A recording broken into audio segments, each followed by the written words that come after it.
Ya adik-adik yang agam dengan jalan-jalan cengeng kalian. Yang pakai dengan cewek dong mo. Nyek-nyek dah bakal.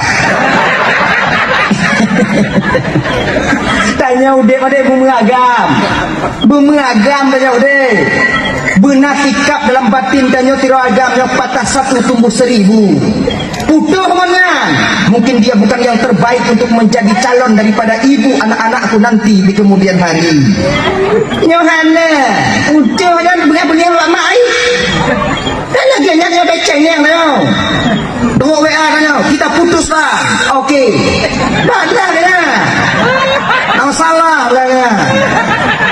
Lon berkeinginan lambat ke lon dak je ke habu je ke anak mak ke mak anak-anak lon tengok di masa yang akan datang.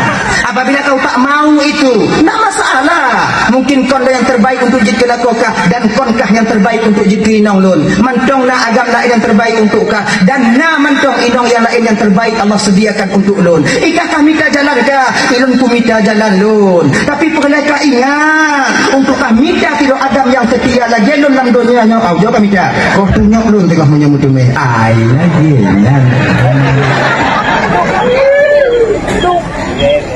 Banyak WA dengan umpamai. Banyak bang yang setia daripadamu di dunia ini. Aujo mita.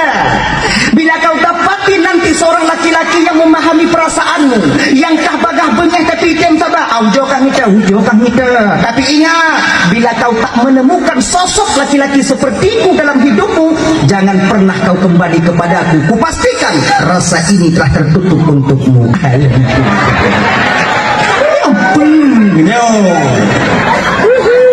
Ngajalin.